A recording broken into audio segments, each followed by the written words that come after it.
Have you ever heard a dog bark so loudly that it felt like a warning, straight to your heart? That's what happened to me one chilly morning. I was just taking a simple walk with my dog, Max. Nothing special, just a routine stroll through the quiet woods near my house. The sun was barely awake, hiding behind gray clouds that made everything look dull and cold. But Max's bark broke that stillness in a way I'll never forget. He stopped suddenly, ears pointing forward, his whole body tense as if he'd spotted a ghost. At first, I thought he might have seen a squirrel or maybe smelled a deer, but then he growled, a low, rumbling sound that made the hair on my arms stand up. It wasn't a playful bark. It was a bark that screamed danger. My heart started racing. I remember whispering, "Easy, Max, what is it?" But he wouldn't calm down. That's when I noticed an opening in the trees, like a hidden doorway. I'd walked this path plenty of times, but I'd never seen that dark gap before. It looked almost like the earth had opened its mouth, waiting for me to step inside. Max kept barking as if he was telling me to look closer, telling me there was something I needed to see, or maybe something I needed to stay away from. I couldn't shake the feeling that I was standing on the edge of a huge secret, one that could change everything I thought I knew. My gut told me to run back home, lock the door, and pretend this never happened. But I couldn't ignore Max. He was my best friend, and he seemed convinced we had to explore that strange, hidden place. My stomach twisted into knots, but I took a deep breath and walked toward the darkness anyway. If I had known what lay inside, maybe I would have turned around. Maybe I would have listened to the voice in my head that said, "Get out of there." But I didn't, and that's how I found the cave that nobody was meant to see, and how my life spun completely out of control. I stood there feeling my heart pound against my chest, while Max barked like his life depended on it. Even though part of me wanted to bolt for home, my feet moved on their own, carrying me straight toward that cave. My flashlight was shaking in my hand, but I tried to pretend I was brave. Max took a few steps ahead of me, as if he was trying to show me the way. When we finally got close, I realized just how big the cave's entrance was. It wasn't some tiny hole in the ground. It was more like a giant mouth, dark and silent, waiting for me to come in. The smell of damp earth hit me first, like stepping into a cold basement that hadn't seen sunlight in years. Goosebumps crawled up my arms. I aimed my flashlight into the darkness, and the beam showed wet stone walls dripping with water. I whispered, "Max, stay close," even though he was right beside me. My voice echoed back from deeper inside, and it sounded like somebody else was there, mocking my own words. I paused, telling myself I should check if anyone was around. But who would be in a place like this so early in the morning? Max let out a soft whimper. He wasn't his usual confident self. Normally he'd charge at any squirrel or raccoon without hesitation, but now he moved slowly, ears low. It felt like we were entering forbidden ground, some secret spot nobody was ever supposed to find. I kept telling myself I was just imagining things. Maybe it was just a normal cave with a weird echo, but I couldn't shake the chill crawling up my back. The deeper we went, the harder it was to breathe. Not because the air was bad, but because my nerves were on edge. My flashlight flickered across strange shapes on the walls, symbols or carvings I'd never seen before. They looked old and worn, like someone had etched them 100 years ago, then left them for the cave to swallow. Each marking felt important, but I had no clue what they meant.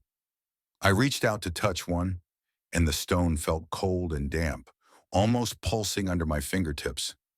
I must have stood there for a full minute, trying to figure out if I was dreaming. That's when I heard it, the faintest scuffle, like footsteps dragging on rock. I froze, my breath catching in my throat. Max's ears shot up again. I aimed the flashlight toward the sound, but all I saw were more rocks and shadows. It could have been an animal, or it could have been the wind, but it sounded too real to be just wind. My imagination started running wild. What if there was somebody in here? A lost hiker? A stranger hiding from something? Or maybe something far worse, some legend or ghost that folks in town never talked about because they were too scared. I felt silly thinking those things, but I couldn't help it. Everything about that cave screamed, "You shouldn't be here." I noticed they were clutching something in their other hand. Looked like a faded photo or a small piece of paper. Whatever it was, they gripped it so hard that their knuckles were white. For a moment, I forgot about my own fear. All I saw was a person who looked lost, maybe hurt. "Are you alone now?" I asked, trying not to sound panicked. They didn't respond, just kept staring, eyes flicking between me and Max. My flashlight caught a clearer glimpse of their face. They seemed older than me, with deep lines and a wild look that spoke of too many days spent without sunlight. But there was also something familiar in their eyes, like they recognized me from somewhere. My mind raced. Maybe I was imagining it. After all, we were in a creepy cave that felt miles away from everything normal. I reached into my pocket, pulling out the bracelet I'd found, holding it up carefully so they could see. "Do you know anything about this?" I asked, voice still shaky. For a second, they went completely still. Then a flash of fear, or was it sorrow, crossed their face. That told me one thing. They knew exactly what it was. Before I could say anything else, they backed away, slipping deeper into the shadows until the light couldn't reach them anymore. I heard footsteps, or maybe it was shuffling, moving further into the cave. I thought about following, but my legs felt like lead. Max let out a confused bark, and I realized my heart was pounding so loudly I could barely hear. I stood there in that empty chamber, my mind spinning with questions. Who was that? Why did they act like they'd seen a ghost? And how did they know about this old bracelet covered in those bizarre markings? The silence in the cave wrapped around me like a heavy blanket. It felt like the walls themselves were waiting for me to make a decision. Follow the stranger into the darkness or turn back and pretend this never happened. My legs trembled, and part of me wanted to run back outside as fast as I could. But I looked at Max, who was staring in the direction the stranger had gone. He wasn't barking anymore, just watching with a kind of worried curiosity. In that moment, I realized I couldn't just leave. Something important was happening here. Something tied to that bracelet, tied to those carvings, tied to this frightened person who looked like they'd been lost in the dark for ages. I swallowed hard, gave Max a small nod, and moved toward the passage where the stranger had disappeared. The air got even colder, and my flashlight felt like it was fighting against the darkness, barely lighting the way. Every step felt heavier than the last, like the cave itself was trying to slow me down. My mind kept replaying that stranger's eyes, the way they'd looked at me with both fear and recognition. I couldn't shake that feeling. It was like they knew me, or they knew something about me. Was it possible there was some deeper connection here?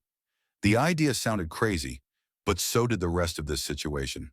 All I knew was that I had to keep going. I couldn't shake the sense that I was on the verge of uncovering a secret meant to stay buried, maybe forever. My heart thudded like a drum in my chest, and Max pressed close to my side, ears alert, ready for anything. The cave floor began to slope downward, forcing me to take careful steps to avoid slipping on the wet rocks. I thought about turning around one more time, just leaving this mystery for someone braver. But my gut refused to let me. I had to know what was going on, even if it meant diving deeper into the darkness. Little did I realize that darkness wasn't just around me. It was about to wrap itself around my entire life, pulling me into secrets and shadows I never even knew existed. I had no clue what I was walking into, no idea how close I was to changing my world forever. Max and I kept moving, our breaths echoing in the quiet. If someone had asked me what I hoped to find, I wouldn't have had an answer. But I felt it in my bones. Whatever waited in that cave wasn't just a person hiding. It was a truth that nobody was ever supposed to see.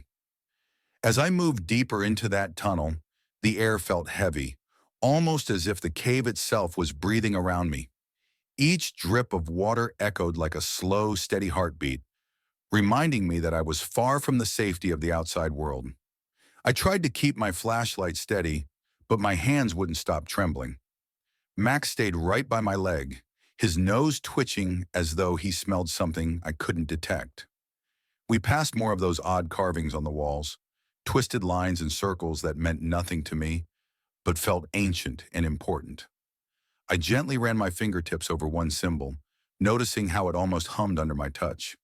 It was like each mark was alive in its own strange way.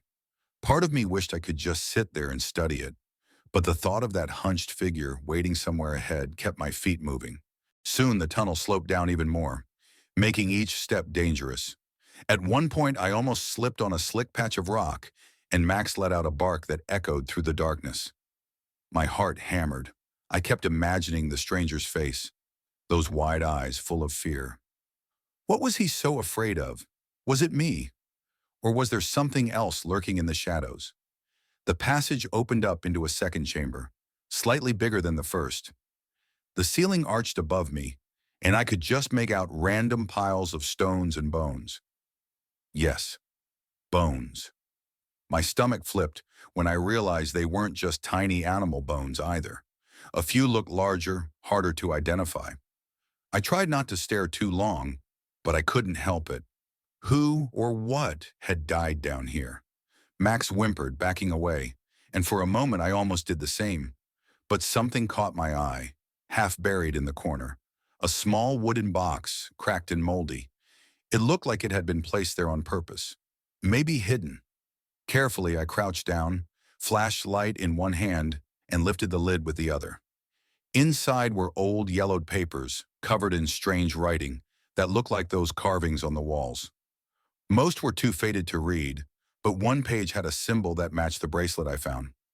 My heart raced. I gently pulled the page out. Even though I didn't understand the language, something about it made my skin prickle. It felt familiar, in a way I couldn't explain, like a memory of something I'd never actually seen. I glanced at Max, whose ears were perked straight up. It was like he sensed how important this was. Suddenly, a raspy whisper made me jump. I whirled around, nearly dropping the paper. The stranger stood at the edge of the chamber, half hidden behind a pillar of rock. He looked more scared than before, if that was even possible. His eyes darted from the papers to me, then back again. His breathing was shaky, almost like he'd run a marathon. Neither of us spoke for a few seconds. I could hear my own heart thudding in my ears. He finally broke the silence. You shouldn't take that, he mumbled, his voice wavering. This place, it's not meant for outsiders. For a moment, his eyes flicked to Max. I noticed his hands trembling, just like mine. I swallowed hard, trying to sound calm. I'm not here to hurt anyone, I said quietly. I found this bracelet in these carvings. I don't understand what's going on. Are you alone down here? He didn't answer, but he stepped closer, close enough that I could see the dirt smeared across his face and the deep lines of exhaustion under his eyes. He held some kind of folded photograph in one hand, so tightly that the edges looked worn and torn. The way he guarded it made me think it was precious, maybe the only thing that kept him going. Please, he whispered, glancing at the papers in my hand. Put those back. You have no idea what they mean, or what they'll do to you. His voice cracked on the last word, and my chest felt tight. It was clear this wasn't just about old pictures or weird symbols. There was something else, a bigger secret that weighed heavily on him. And now it was starting to weigh on me too. I placed the papers back in the box, though every instinct told me I should keep them and run. But something in his eyes convinced me otherwise. He looked both relieved and terrified, like he'd just stopped me from crossing a line, but was scared I might try again. Max sniffed at the stranger's leg, tail wagging in a tentative, friendly way. It was almost like Max was saying, "We don't want trouble." The stranger hesitated, letting out a shaky breath. He bent down ever so slightly and brushed a trembling hand over Max's head. I never thought I'd see him do something so gentle. It made me wonder who he really was. Clearly not just some random hermit or drifter. But just as fast as that moment happened, he backed away again, disappearing into the shadows like before. I wanted to follow him, ask him a million questions, but my feet stayed planted. My mind was a swirling mess of curiosity and dread. What was he so afraid I'd learn? I looked down at Max, who seemed just as confused. My only clue was the box of papers and the markings on the walls, whispering secrets I couldn't yet decode. Whatever was happening in this cave, it felt far bigger than one lost stranger. Part of me knew I was already in too deep, that leaving now wouldn't erase the questions or the eerie feeling crawling under my skin. Taking a shaky breath, I picked up the box, holding it gently so it wouldn't crumble. I needed to see more, to understand why this place existed and how it tied to that old bracelet. As I turned back toward the tunnel, a strange thought passed through my mind. What if I was never supposed to find any of this? What if, in some twisted way, this cave had been waiting for me, and I just walked right in? Without another word, Max and I started back down the dim corridor, each step echoing through the lonely darkness. My flashlight flickered, and the glow danced over the symbols on the walls, each shape silently calling to me. I was scared, more scared than I'd ever been, but I couldn't stop. Not now. Because the more I searched, the more I felt like this cave wasn't just hiding a stranger, it was hiding a part of my own story, one I never even knew existed. And if I turned back, I might never uncover the truth lurking in the shadows, a truth that nobody else was meant to see. I walked slowly through the winding passage, cradling that old box like it held my entire future. The sound of water dripping became my rhythm, steady and eerie, like a drumbeat in an empty hallway. I kept looking over my shoulder, half expecting the stranger to appear again, silently warning me away. But every time I glanced back, I saw nothing but blackness and the faint shine of the carvings on the walls. My nerves were shot, my heart wouldn't calm down, and my hands felt clammy against the rough wood of the box. Max must have sensed my fear, because he kept bumping into my leg as we went, like he was trying to remind me I wasn't alone. I whispered, "Thanks, buddy," even though my voice cracked. It was enough to keep me moving. The tunnel slanted lower, forcing me to bend so I wouldn't hit my head on the jagged ceiling. My flashlight revealed bits of rubble, small stones and chunks of broken rock, maybe fallen from above. I tried not to think about how unstable everything might be. If there was a cave-in, would anyone ever find me? The thought sent a cold chill down my spine, but I pushed it aside, one worry at a time. Soon the tunnel opened into another chamber, smaller than the others, but somehow calmer. The dripping water here sounded softer, almost soothing. The flashlight beam swept across the floor, revealing scattered piles of old decaying things, scraps of cloth, a few pieces of metal, maybe from tools or camping gear. It looked like people had been here before, yet everything felt abandoned. I set the box on a flattish rock and started examining its contents more carefully. Most of the pages inside were faded or torn, full of those strange symbols I couldn't read. But one sheet caught my eye. It had the same symbol as the bracelet, plus some words in English, though the ink was smudged and partially blurred. I squinted, trying to make sense of what was left. And so, we must never, hidden beneath the danger, sacrifice if needed. The rest was too washed out to read. My mind started spinning. Had someone been writing a warning? Was it about these markings? About the cave itself? I remembered how the stranger had looked at me when I picked up the papers, how he practically begged me not to touch them. But why? What could these symbols do other than confuse me? While I stood there, thinking about these questions, Max growled softly. My stomach clenched. I spun around, shining the flashlight toward the chamber's entrance. For a moment I saw nothing. Then, in the dim light, a figure stepped closer. My heart lurched. It was him again. He raised a hand like he wanted me to stay calm. His eyes flicked to the box on the rock, then back to me. "You really don't know," he mumbled, voice trembling. "You shouldn't be down here." "I'm not trying to make trouble," I said quietly, hoping my tone sounded friendly. I need to understand what's going on." He shook his head. "Understanding won't change anything. It'll only make you carry the burden too." His words sounded more sad than angry, like someone who'd already accepted a terrible fate. I swallowed hard, gripping the flashlight so tight my knuckles ached. "Who are you?" I asked. "And what does all this have to do with me?" He stared for a moment, eyes drifting to Max, then back to me. "I don't even know your name," he said, voice barely above a whisper. "I'm Jack," I managed, forcing my dry throat to cooperate. "And this is Max." I nodded toward my dog, who was still on edge, ready to bark if needed. "We didn't come here to hurt anyone." A ghost of a smile twitched at the stranger's lips, like he was trying to remember how to do it. Then he looked away. "I can't do this anymore," he said under his breath, almost to himself. "I can't keep people out. They always wander in." Something in his tone broke my heart a little. He sounded so lonely, so tired. "Why do you stay here?" I asked, gentler than before. What are you protecting? He gave a shaky sigh, hesitating as if searching for words. It started with your grandfather, he finally whispered. The man's voice cracked, and he stopped talking, like he was on the edge of revealing a painful secret. My grandfather. That single word felt like a punch to the gut.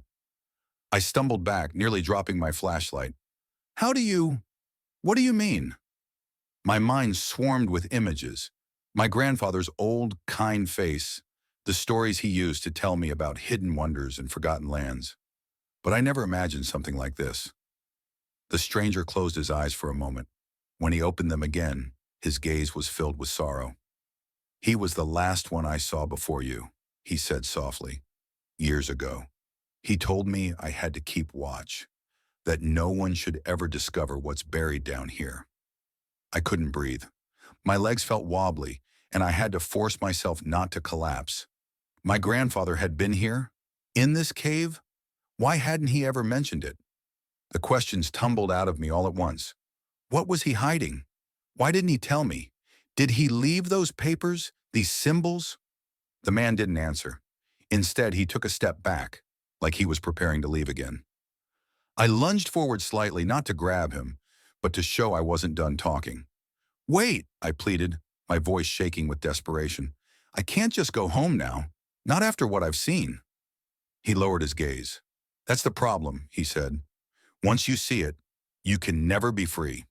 He turned, and I thought he was about to fade back into the darkness again. My chest tightened. I refused to let him slip away without at least some explanation. Please, I almost begged. Tell me one thing. What's really down here that's so dangerous? Is it a creature? A curse? What did my grandfather think I needed to be protected from? He paused, shoulders tense, as if debating whether to speak. Then in a strained whisper, he said, sometimes it's worse than a creature or a curse. Sometimes it's the truth. And if you're not ready for it, that truth can break you. My flashlight flickered again, and for a moment the chamber plunged into semi-darkness. I nearly panicked, fumbling with the light to keep it steady. By the time I pointed back toward him, he had already moved down another passage, far enough that I could barely see his outline. Max barked once, but quietly, like he too sensed we weren't supposed to chase him this time. I slumped against the damp wall, feeling utterly lost. My grandfather. The man had said my grandfather was the last person to come here, and that he'd told him to guard this place.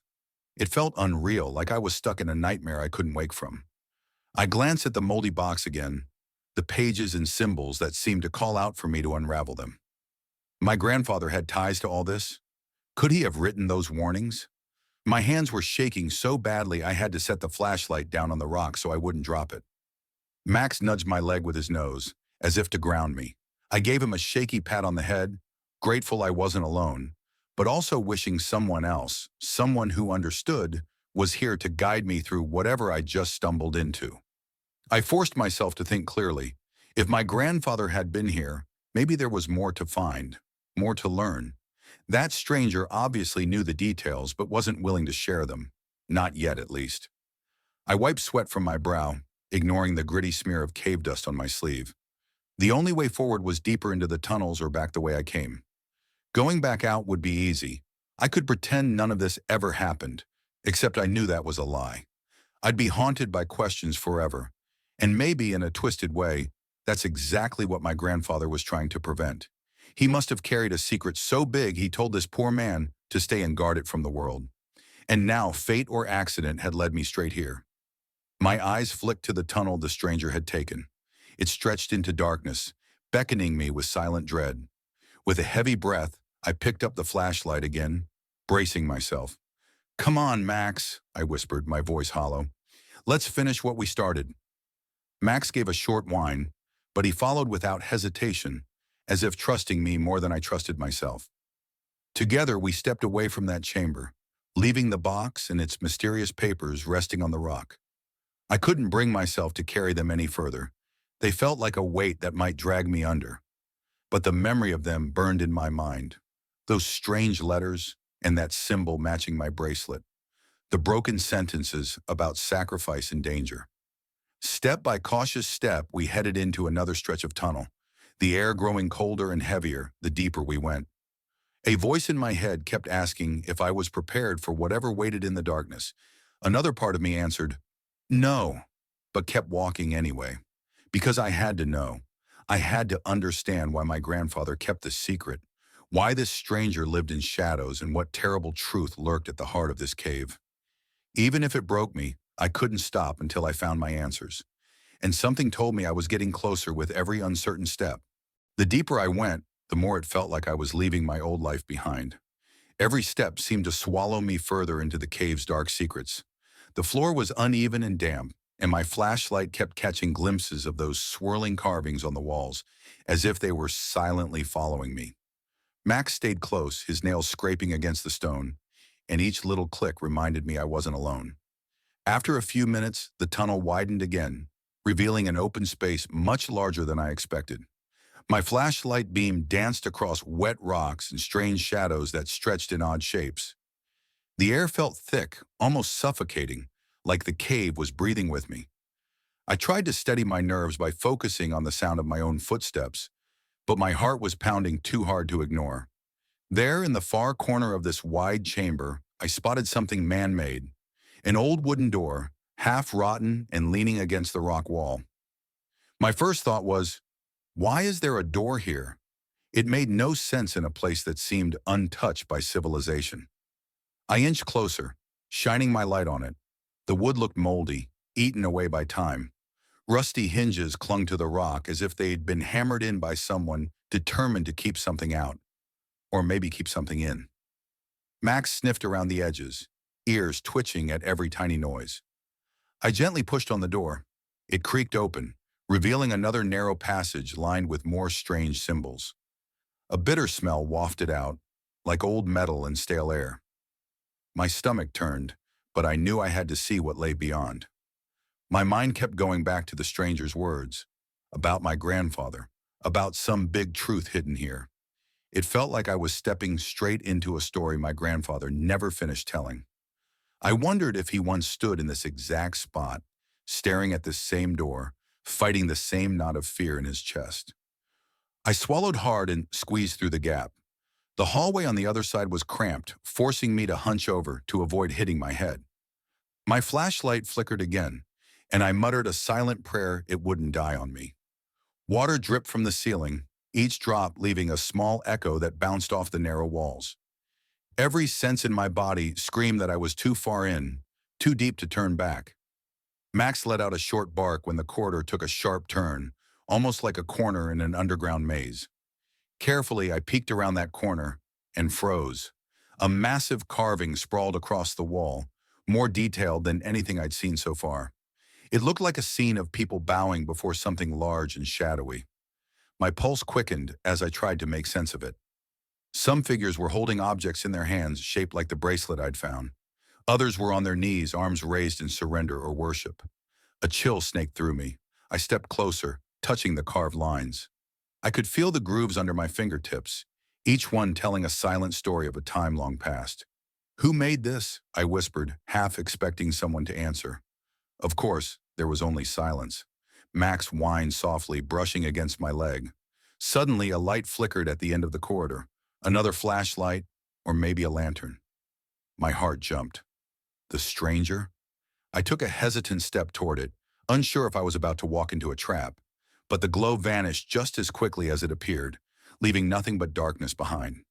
A rustling sound drifted from around the corner, followed by that familiar shuffling. I remembered how the stranger had vanished before, slipping into the shadows like a ghost. I couldn't keep letting him run away without answers. Summoning what little courage I had left, I quickened my pace, ignoring the slippery floor and my trembling knees. Rounding the bend, I found a small alcove cut into the rock, like a hidden nook.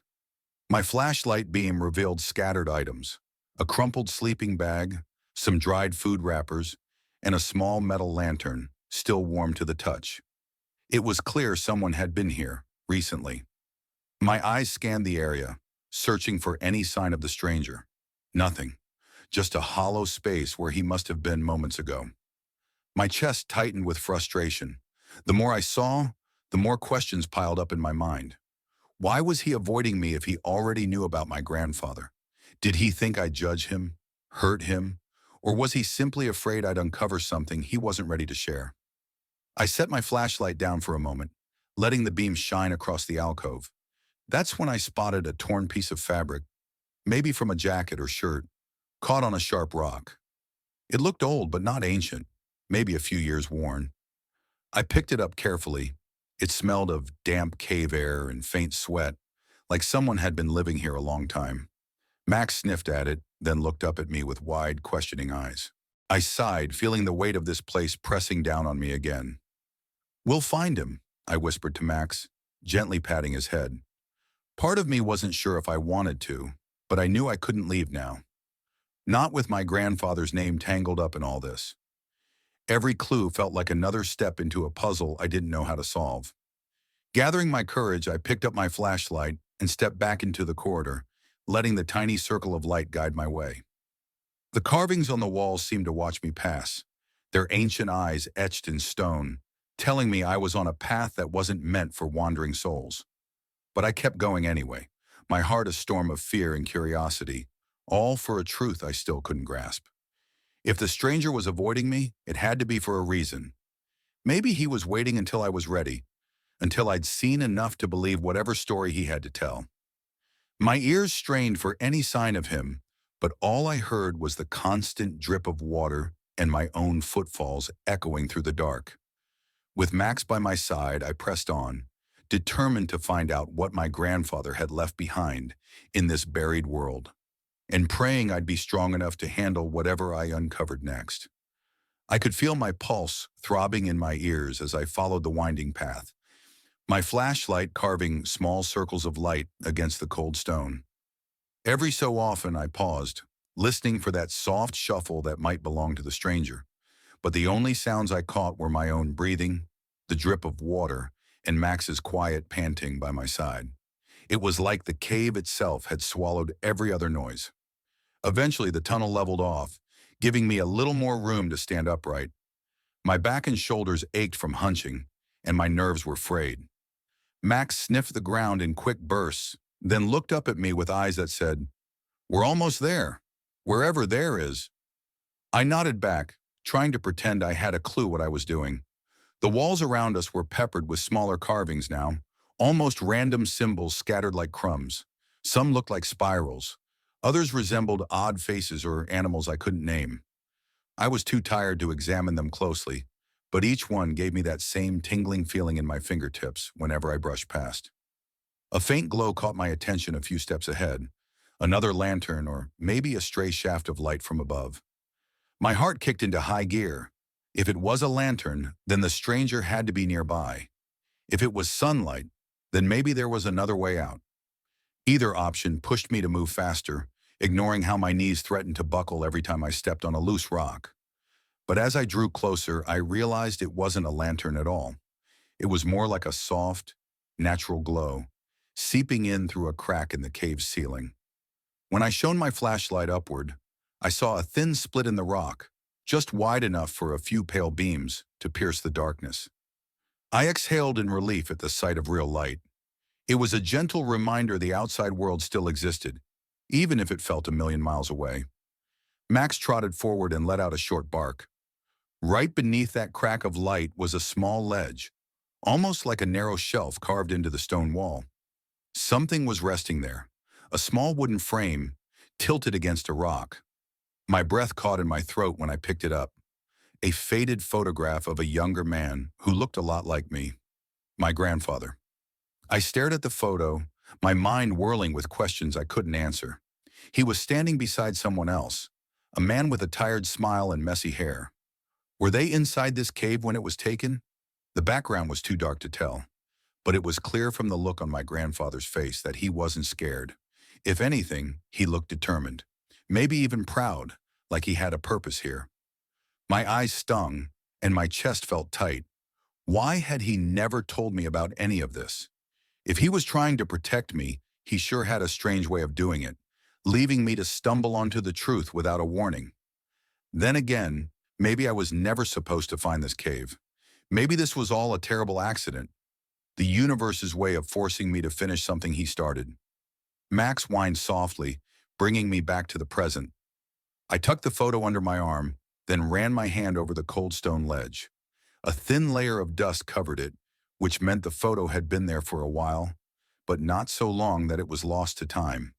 Someone had placed it here. Maybe the stranger, maybe my grandfather himself.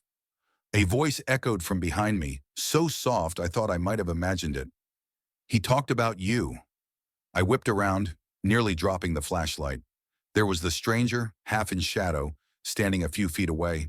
His posture was tense, like a cornered animal, but his eyes flicked to the photo in my hand.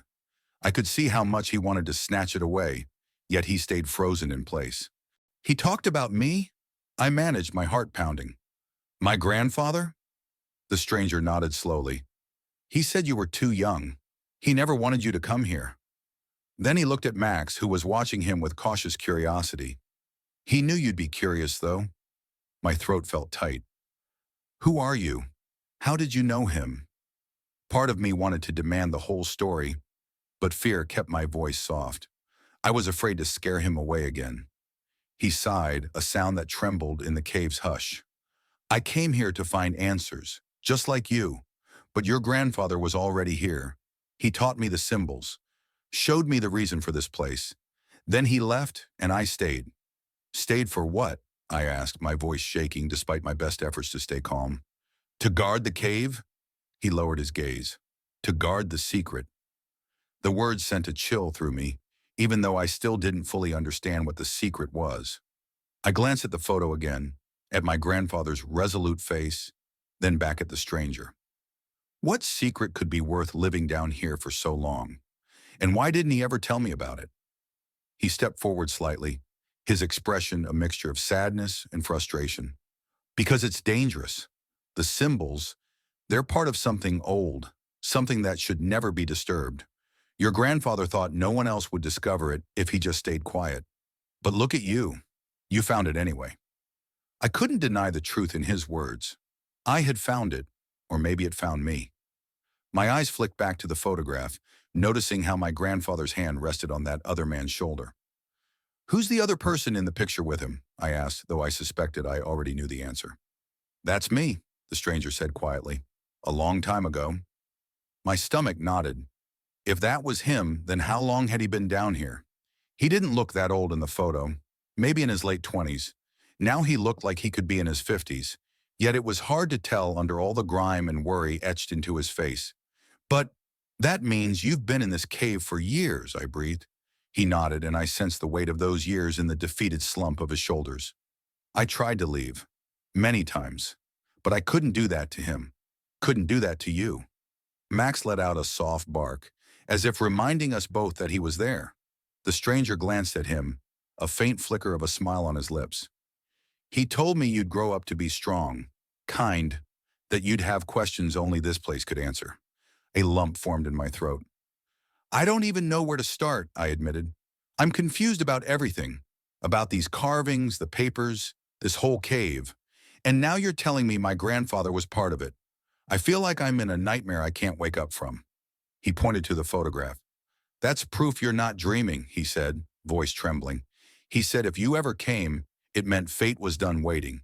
It meant the secret was ready to be passed on or destroyed. Destroyed? My heart skipped a beat at that word. Why destroy it? His eyes shifted to the largest carving on the wall, the one with the figures bowing to a dark shape. Because some truths do more harm than good. Your grandfather believed it was better to bury them forever, but he didn't have the heart to destroy them. He hoped you'd never show up, so he wouldn't have to make that choice. My flashlight dimmed for a second, and I gave it a quick shake. What choice? Whether to protect the secret or free the world from it. The hush that followed was heavier than any silence I'd known. Max nudged my leg as though he felt the tension pulsing in the air. I gazed at the stranger, trying to piece together everything he'd said. My grandfather had made him promise to stay here, to keep the secret locked away. Now that I was here, the decision fell on me. He seemed to read the confusion on my face. The cave has things inside, stories, relics, maybe even powers. Nobody should ever find. If they do, it could change everything, and not in a good way. My head spun. All this time, I thought I'd stumbled into a hidden mystery by accident, but it turned out I was walking right into a legacy my grandfather had left behind. I pressed a hand to my forehead, feeling sweat mixed with the damp chill of the cave. I don't know if I'm strong enough for this, I whispered. He took a step closer, and for the first time I saw genuine compassion in his eyes. I've been down here too long, Jack. I can't make this choice for you. Your grandfather must have believed you had a good heart. If you want to leave it all, go. The exit is there. But if you stay, you'll have to decide what to do about what lies deeper in the cave. I looked down at the photograph, tracing the outline of my grandfather's face. Memories flooded back. His laugh, his advice, the way he always seemed to hold a secret behind his warm smile. So this was it, a hidden fate he never dared to tell me about. I felt a strange mix of betrayal and sympathy. He must have thought he was protecting me by staying silent. Yet here I was, face to face with the truth he'd tried so hard to keep buried. Tears stung the corners of my eyes, but I refused to cry. Instead, I squared my shoulders, glancing back at the stranger. Show me, I said, my voice rough. Show me what's down there. If I have to decide, then I want to see it for myself. A long moment passed before he nodded. All right, he murmured. But once you see it, there's no going back. I looked at Max, whose tail gave a hesitant wag. Ready, boy? I asked. He looked at me with those loyal eyes, and I felt the tiniest spark of courage take hold. Maybe I wasn't strong enough alone, but I wasn't alone. Not with Max beside me, not with my grandfather's memory watching over me. And so I let the stranger lead me further into the heart of the cave, not knowing what waited around the next bend. But one thing was certain, every step I took felt like a step into a destiny I never asked for, and a secret that might change everything I thought I knew about my family, my world, and myself.